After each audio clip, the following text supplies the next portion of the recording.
All right, here we are, a few days before Christmas. Last kiln opening in my big kiln for the year. So Merry Christmas and Happy Hanukkah to everybody. And if you're not watching this until the 1st of January, Happy Kwanzaa. This is going to be recorded. Usually I do these live, but because of time and other things going on, this is what we're doing. So I'm Jessica Putnam-Phillips. This is Clayshare. We're going to do a kiln opening today. I fired this kiln on Monday. I hit the go button. This is my L&L E23T kiln. So it's 3 tiers high. It's 23 inches wide. That's why we have the 23T. And each one of these sections is 9 inches. So it's 27 inches tall is the stacking space. About 7 cubic feet. And I fired it to cone 5, medium speed, which was about 13 hours. And at the end of that, I did a 13-minute hold. So when it got to its top temperature, which is 2167 Fahrenheit, the kiln held that temperature for 13 minutes before shutting itself off. And then I came out to the studio, turned the vent off, and just let it cool. So it took that long to cool down. Now the kiln right now is at 78 degrees, which you might think is plenty cool enough to open your kiln, but I don't know if you can see my breath. It is 43 in here. Whoa, 43. So it's a little chilly, and I don't like to have my kiln be more than 20 degrees warmer than the ambient temperature, but 78 to 43 I think will be okay. So the things will be warm but not hot, just warmer than the space they're in.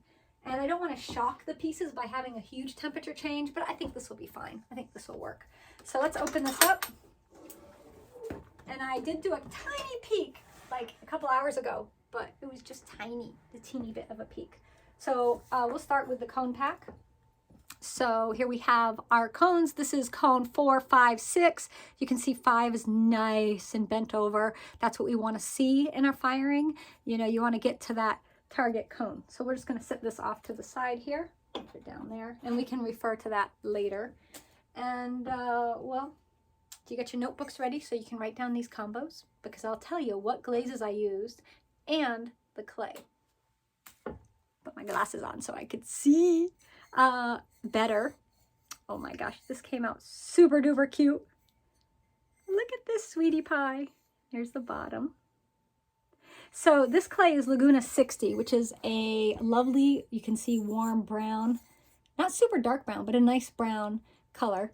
And it has speckles, which I really like. This is one of my favorite clays to use for bakeware. So if you like to make your own bakeware, which we have some in here, this is the clay you want to check out. Now the glaze I used on here was my nutmeg, and that's available from Clayscapes Pottery. And then on top of the rim, this is just red iron oxide that you can just brush on. And that gave it this lovely brown color. You could also dip this in my black copper if you don't have red iron oxide and get a very similar effect.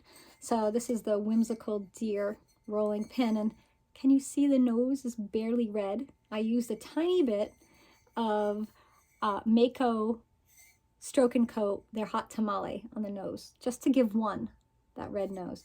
But that's a nice hand-built, sweet little hand-built mug. That came out well. You'll see a huge difference when you use nutmeg on dark clay versus light clay.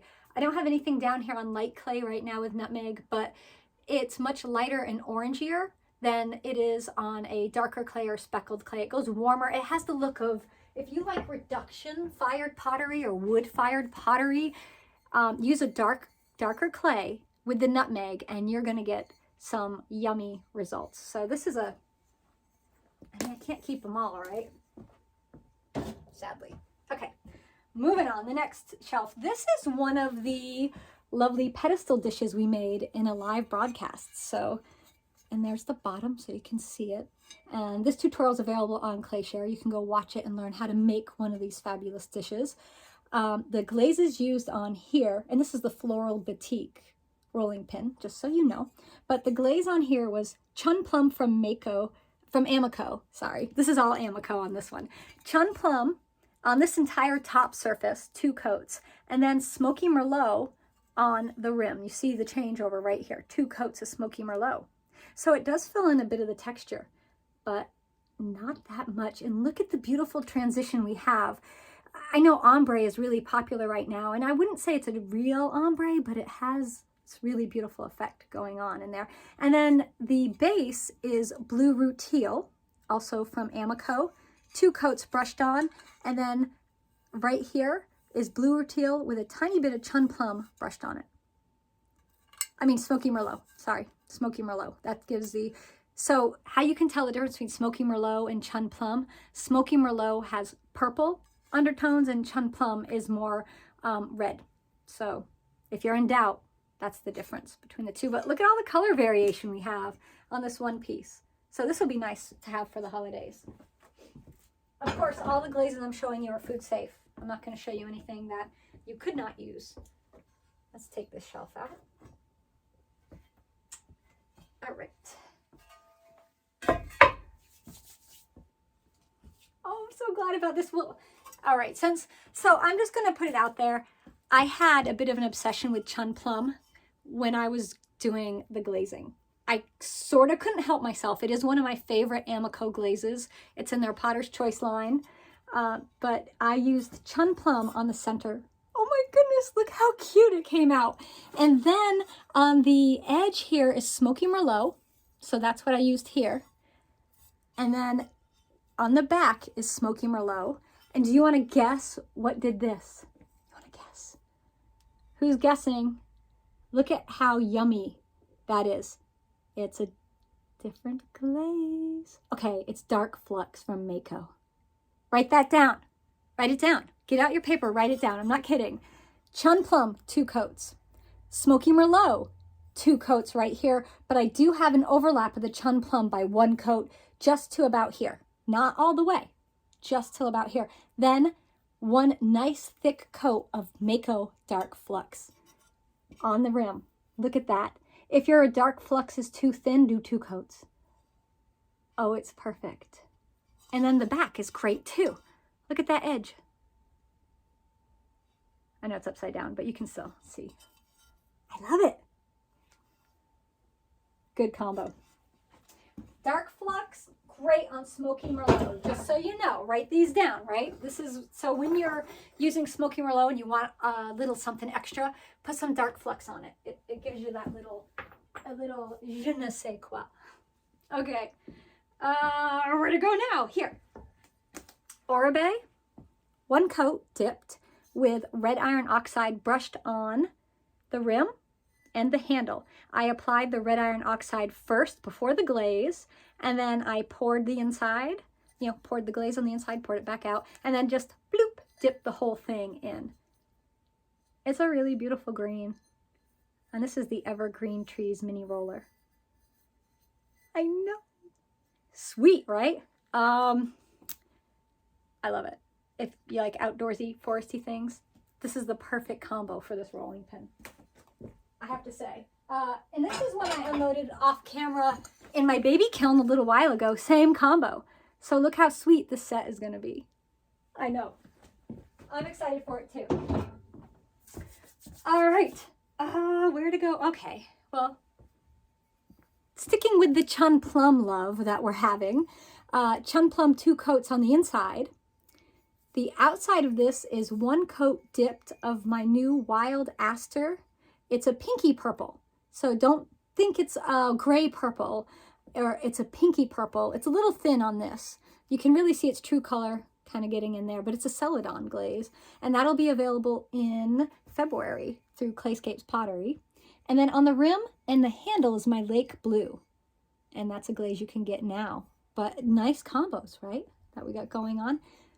Very sweet dancing deer. It's actually called whimsical deer, but one's dancing.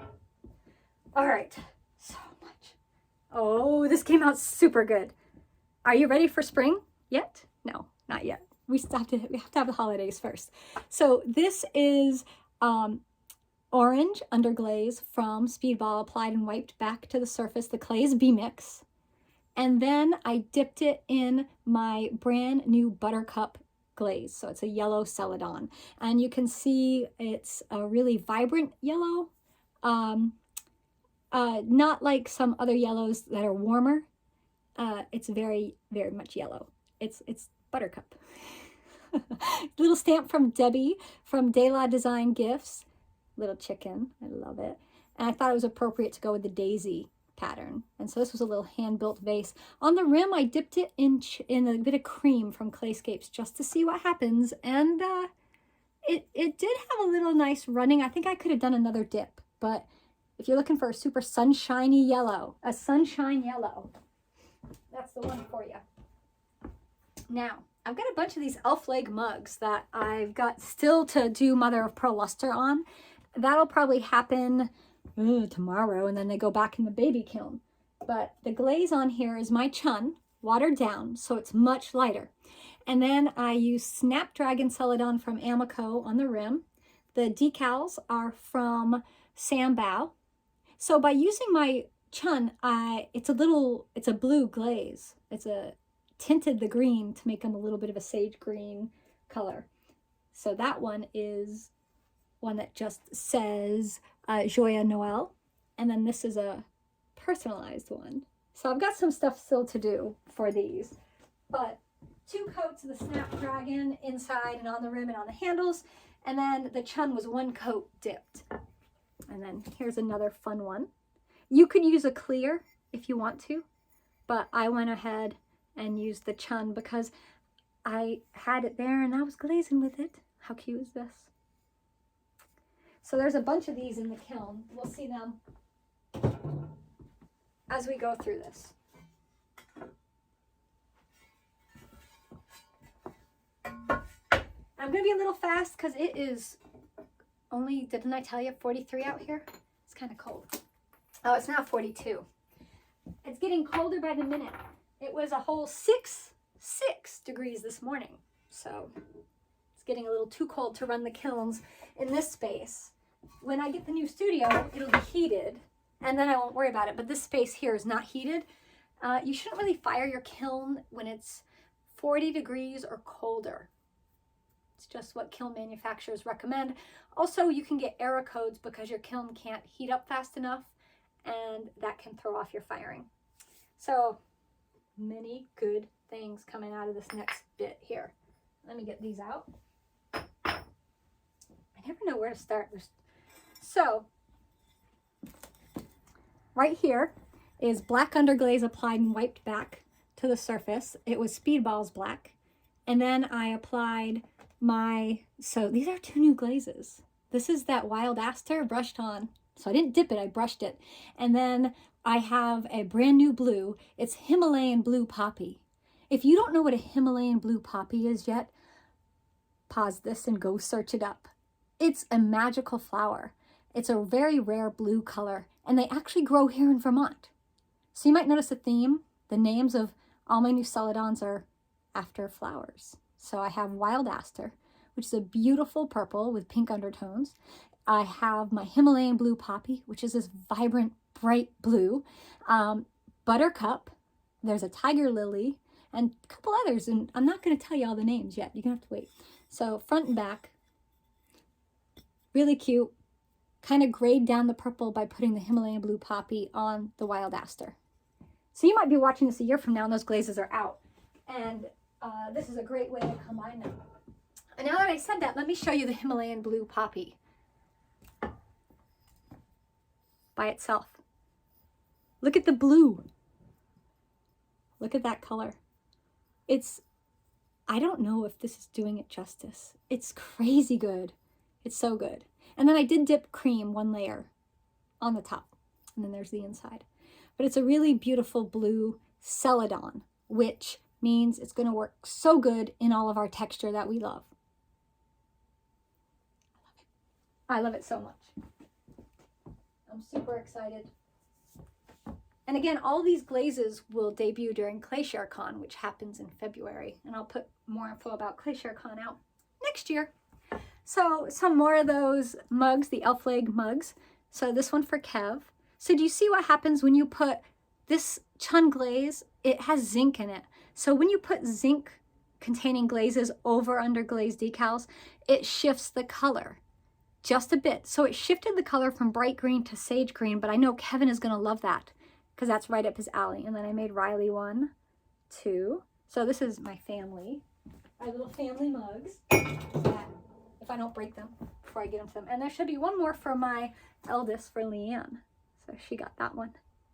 So the shift really is on the green. The green goes more gray, so it becomes a sage green, which is kind of nice to see, right?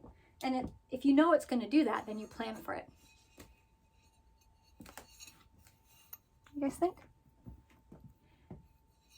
There's the back. So I made this plate with the new GR Pottery Forms RD2 forms that are out. And I put Speedball Royal Blue Underglaze on 2 coats. I just put that on the surface. This is Laguna 16 porcelain, so it's a porcelain clay. And then I carved it with an L3 diamond stylus tool. So this is a hand carved plate. It's graffito. Getting close, you can really see all the line work on there. And so this one took about an hour and a half to carve. You know, just, I got bigger ones that took a lot longer. They're just not in this kiln. They'll be coming down the line. But I want to show you how, do you see how smooth the surface is? A lot of people think with graffito, you're going to get these rough surfaces that are unpleasant to touch and that you're going to have these like bits of clay sticking up. But it all depends on the carving tool you use. And I will tell you the diamond core tools are amazing because look at the surface. Look at if there was any burrs or bits of clay sticking up, that reflection wouldn't be as smooth as a water surface. It's like a reflecting pool here. Beautiful. And food safe. Although you might not want to eat off of it when you find out how much they sell for. Because of all the carving, you gotta price accordingly. I would eat off of it though. Why not? That's like having fine china and not using it. And then I did another one, same porcelain clay. It's the Laguna 16. I used my ruffled rectangle rim template to make the shape, and then GR Pottery Forms 5 by, I think 10 rectangle shape. And then I put the Speedball Royal Blue Underglaze on and then carved. So this was the sakura blossoms with trees. I'm kind of playing with this design. I'm not 100% happy with the way this one came out. It's a test one. You know, I got the tree branches here, the trunks coming up, and then a field of flowers. I'm not done with this design. I got to do more work. But again, carved with that Diamond Core Tools L3 Diamond Stylus tool. I have a couple more carved plates in here too. So this was just a sweet little one. Same thing. Laguna Porcelain 16, fired to cone 5, right? Everything in here went to cone 5. The Royal Blue Speedball Underglaze, and then I carved with that L3. So that was just a sweet little square plate. I'm really into this blue sakura right now. When I work in a series, I pick a theme and I kind of go with it. That being said, the next piece I'm going to show you isn't a blue sakura. It's different, but it's just like, as much as you like chocolate ice cream, sometimes you might want strawberry, right? So sometimes you mix it up, and that's what I did. So I made the plate and I put the blue underglaze on it, and I just wanted to do something fun. And so I just did these swirls and a lot of carving. And there's the back. Repeating the swirl motif. But same thing. Look at all the line work in there. I had to put my glasses on so I can see it. But again, smooth. We're not worrying about rough edges. Let me see if I can get the reflection for you. There you go. So you can see. And the clear on here is my 2167 clear brushed on. So you make it. The recipe's on Glacier Resources. And it's zinc free. You brush it on and you got a gorgeous food safe glaze. That's really easy to work with and very forgiving. All right, so now we just have a giant shelf. Well, there's a couple. Because I got big things in here. I have to walk out of camera. I'm peeking. All right. So I wanted to see how my Himalayan blue poppy would do when you put black underglaze on something and then put it on top of it. And so this is Himalayan blue poppy. So there's the color on the back on B-Mix, little alumina hydrate to wipe off on the bottom. But there it is over black. So you still get a bit of a blue tint, but then look how pretty that leaf is. And that was just a maple leaf I took from my yard and pressed in the clay. And then I put the black underglaze on and peeled the leaf off. I have a maple leaf spoon rest class on Clayshare. You can go make one of these. And then use it. So this is ready for somebody for Christmas. Who will it be? I don't know. All right, it's getting too cold. We gotta go faster. A little platter that I made with the wildflowers rolling pin on the front and on the back. I used Georgie's interactive pigment in autumn foliage, and then eggshell wash glaze, all from Georgie's clay. So it has this vintage look to it, and it turned out really sweet. Little fun piece. You guys have probably seen me do that combo so many times because it's been an obsession in the past. It still is, but I'm trying to work through it. It's hard. It's hard. You know, you become, you get used to a glaze and you really like the way the look is of a certain glaze, and you just don't want to, when you go to your favorite restaurant, don't you order your favorite food? Why would you get something different? But no, sometimes you got to get something different. So here is a piece I didn't make. It's a piece made by Jeff from GR Pottery Forms, and he made this pie plate right here. And there's the back. Let's see. I used chun plum, yes, again, 2 coats, and then chun plum on the rim and blue rutile in the center. Brushed on 2 coats. So it's got a really pretty transition. It's very subtle, but turned out great. This is on Laguna 66 clay, so it's bakeware, so we can put it in the oven. So if you want to stick with a light clay for bakingware clay, check out Laguna 66. It has a lot of sand in it, so it lends itself nicely for making bakeware. And this is a tutorial Jeff did a couple weeks ago, so depending on when you watch it. It was actually last Wednesday, but depending on when you watch it, it could be a year ago, right?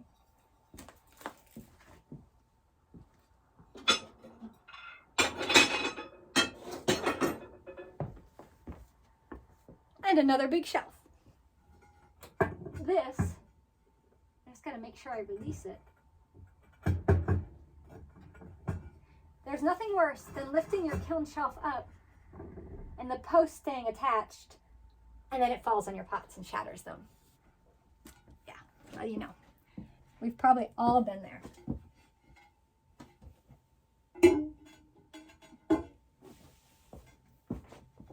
I couldn't even remember what I had on the bottom shelf. I've got a cone pack. So, this is the one from the bottom shelf. This is the one from the top. Bottom was a little cooler. Normally they are exactly the same. That's our cone 5. I am not surprised though, because it's very cold out here.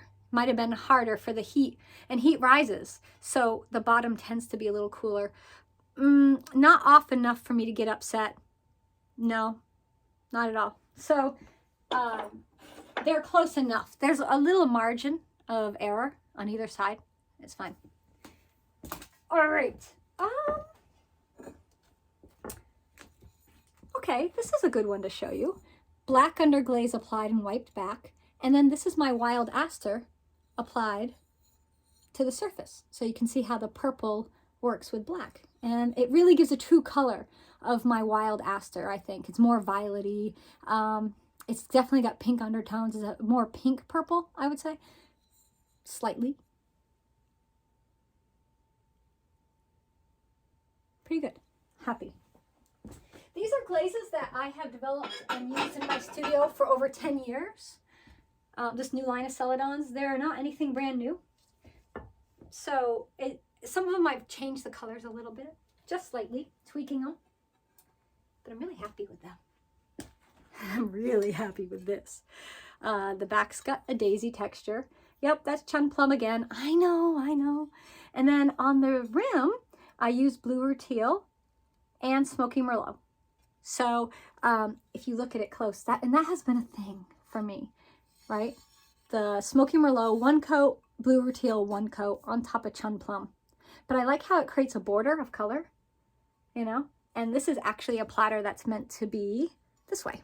So it's a vertical platter, but you know what? It doesn't matter. You can have it this way. And this is another ruffled rectangle. There's going to be a lot of this on my holiday table, I should probably guess. I do have a favorite from the kiln, though. We have one more down in here, and then we'll get to my favorite.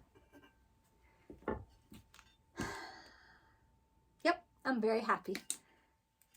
Chun plum on the back, chun plum on the front.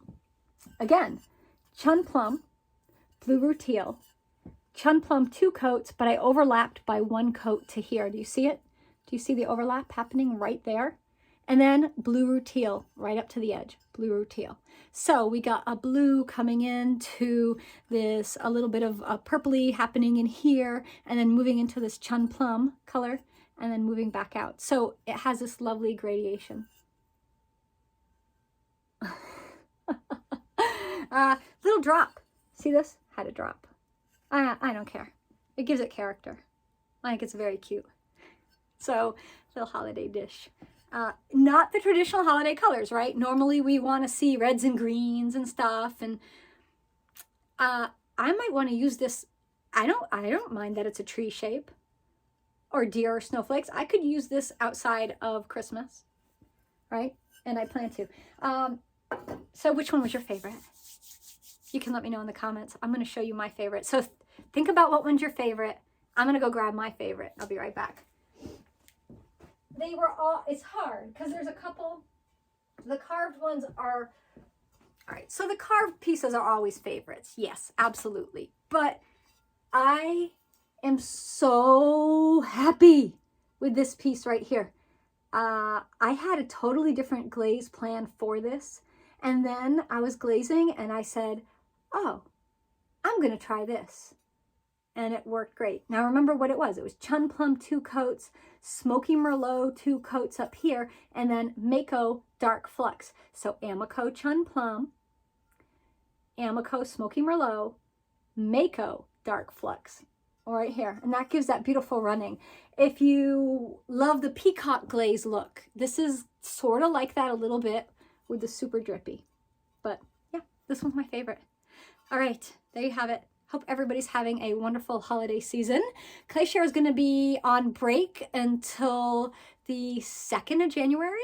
So I will see you all after the holidays. Take care, be well, and make great pots. Bye, everybody.